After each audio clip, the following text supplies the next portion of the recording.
महापालिकेच्या विरोधी पक्षनेत्या किशोरी पेडणेकरांवर महापौरांनीच गंभीर आरोप केलेत। माझ्या कार्यालयामध्ये पेडणेकरांनी रेकी केली आणि गोपनीय कागदपत्र मिळवल्याचं रितू तावडेंनी म्हटलंय। पाहूयात या संदर्भातला एक रिपोर्ट।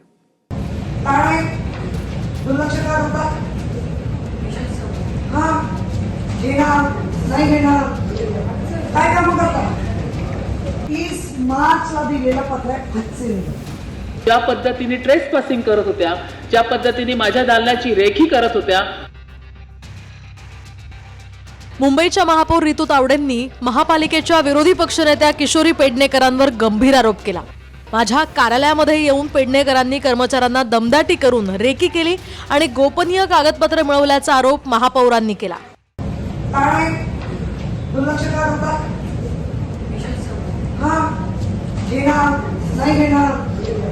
काय काम करता? 30 मार्चला दिलेलं पत्र आहे।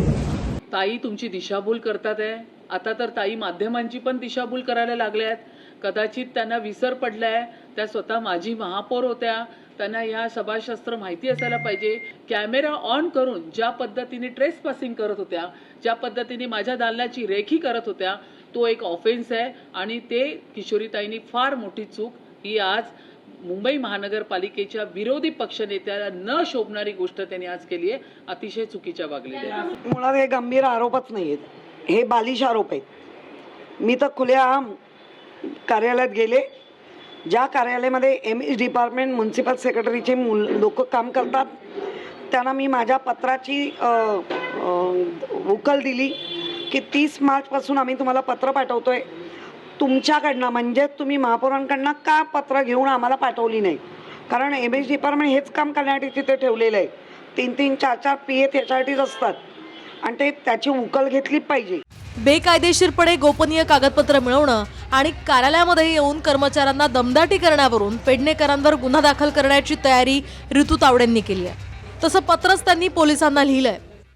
माझ्या दालनामध्ये मनोज कांबळेंच्या वतीने त्यांनी फोन केला आणि सांगितलं की माझे जेवढे पेपर्स आहेत, इतरही माझे महत्त्वाचे कागदपत्र त्यांनी मागवून घेतलेत, ज्याला आपण गोपनीय कागदपत्र पेपर बोलतो, महत्त्वाचे पत्र बोलतो, ते मागून त्यांनी स्वतःच्या दालनामध्ये PS ला, दोन्ही PS ला बोलवून घेतलं, आकांक्षा आणि नेहा मॅडमला, आणि त्याचे फोटो त्यांनी त्या ठिकाणी काढले।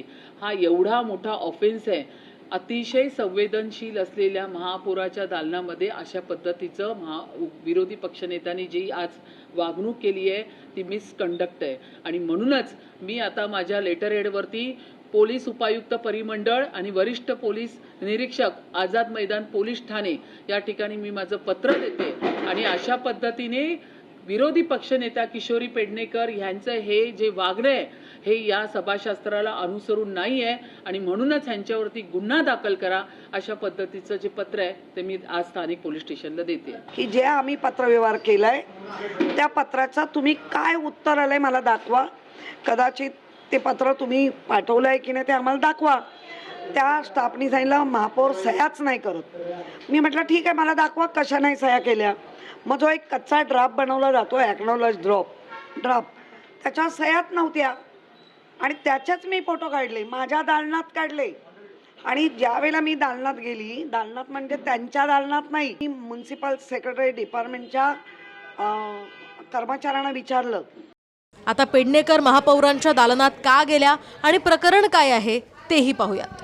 ठाकरेंच्या शिवसेनेकडून 30 मार्चला पावसाळ्यापूर्वी महापालिकेमध्ये विशेष सभा आयोजित करण्याबाबत पत्र दिलं, पण या पत्रावर कारवाई करून उत्तरही दिलं नाही आणि विशेष सभाही बोलवली नाही असं पेडणेकरांचं म्हणणं आहे।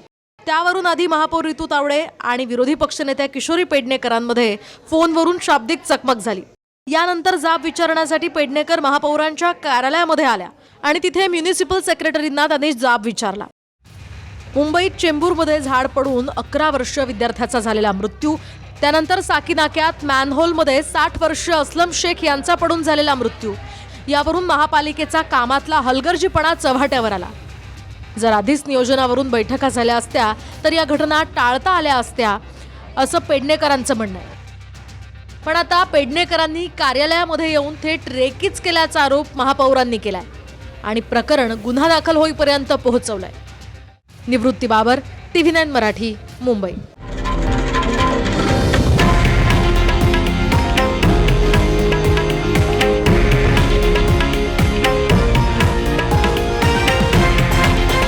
हे आहे देशातील नंबर 1 न्यूज नेटवर्क आणि आपण पाहत आहात TV9 मराठी, एकमेव.